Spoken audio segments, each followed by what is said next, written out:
can talk about the structured approach and how to manage time. When we look at an FMEA document, whether it is empty or full already with completed with all the data inside of it, it can be very daunting from just from an onlooker's point of view. There's a lot of columns. There are a lot of a lot of information needs to go into that document, and how do we know what information needs to go into there, and where do we start? Um, so for today's discussion, I'm going to propose two different methods for creating an FMEA document, but I'm going to use simple categories, things that we all might have around the house or in the office. Um, and for this first approach, we're going to talk about the row by row method. So what this is in this example here, we would, for example, think of a vegetable, and then we would enter its size and then its color, and then we would enter another vegetable. So let's take a look at that. If we were in a team environment right now, and it was the team's task to come up with a list of vegetables, in the row by row method, we would only select one vegetable to start with. So the team might offer or propose several vegetables to start with. We then have to narrow it down to, okay, well, what's the first vegetable that we're going to start with? And the team might say, well, carrot. We say, okay, now we have to switch our train of thought and move over to the size column. And now we're thinking about numbers. So we're no longer thinking about vegetables. We're thinking about numbers and sizes, maybe different units of measure. And so the team has to now agree on what the size of a carrot is. So we can say, okay, maybe it has a length of 7 inches, a diameter of half an inch. And now the team has to switch their train of thought again and think of the color. So now we're thinking of colors. We're no longer thinking of vegetables. We're no longer thinking of lengths and units of measure. We're thinking of colors. And so the team has to then agree on the color of a carrot. They might agree on orange. Then we can go back and again change our train of thought and think of another vegetable. And again, the team might propose several vegetables. We all have to agree on which vegetable to select. And in this case, it was broccoli. So this process can be very time consuming because not only are you only selecting one item at a time, so when the team's brainstorming, they might throw out several ideas. The next time that you brainstorm for an item, maybe not all of those ideas are presented, and you might overlook some of the less popular, in this case, vegetables, but in FMEA, you might overlook some less popular failure modes that might need to be addressed anyways. There might be safety critical failure modes that just weren't presented at the time. Um, so we'll talk about a second approach then, and that's the column by column. And the column by column approach really takes advantage of the brainstorming process.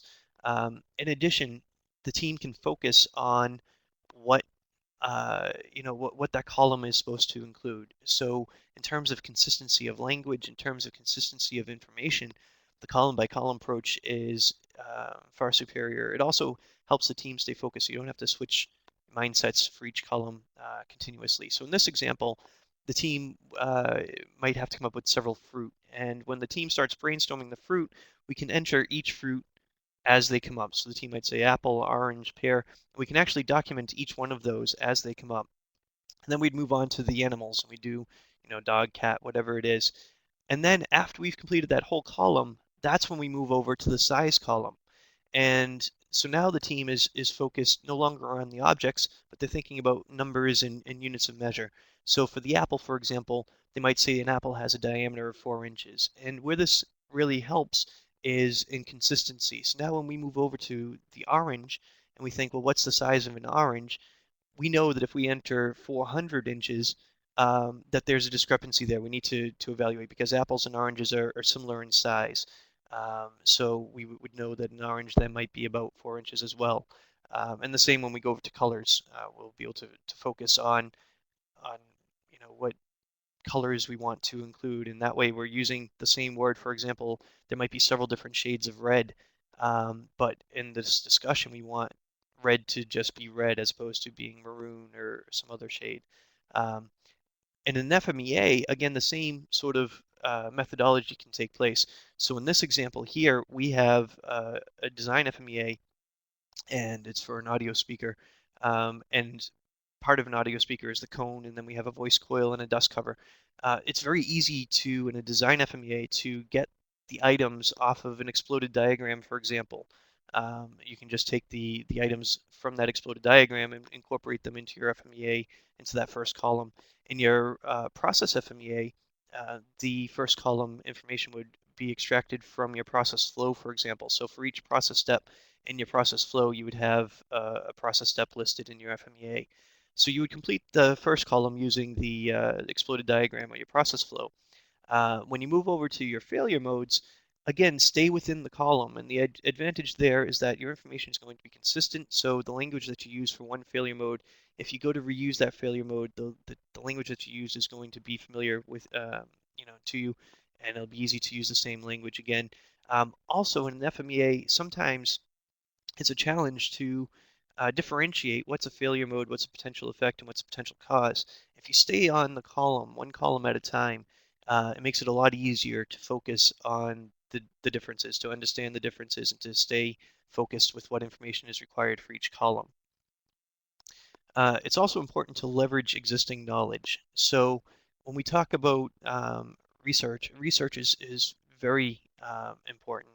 Not only does it reduce the brainstorming time, the um, the time required to generate new ideas or to remember existing ideas or previous lessons learned, but it also keeps information consistent across documents. So we might review an existing FMEA, for example, and recall that it used a particular phrase for a particular failure mode, or that it used a particular machine or a particular test for mitigating the risk for a potential cause to occur.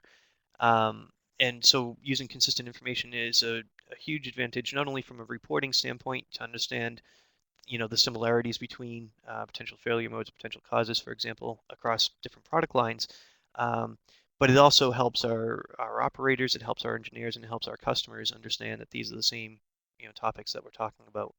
Um, Also, by researching, it helps to ensure that all relevant information is considered. So, for example, nowadays, if we were creating an FMEA today, it might not be the same team that created an FMEA for a product a few years ago. And ensuring that we, migrate the lessons that we learned in that product from a few years ago into the new FMEA that we're creating is a very big important, because we don't want to spend the the same amount of time reevaluating and going through the failure analysis and all that. We've already done that in the previous, product or process. So let's use those lessons learned in the new product, and that'll help us get to market sooner. It'll also help us with our yield. But it is important to brainstorm new ideas. It's important to identify new issues or new ideas. Um, it promotes discussion about relevant concerns. So not only, when we're brainstorming ideas for the current product, maybe the ideas that come out might help us improve a different product or process design as well. And also by brainstorming and having the team, input, it encourages the team involvement.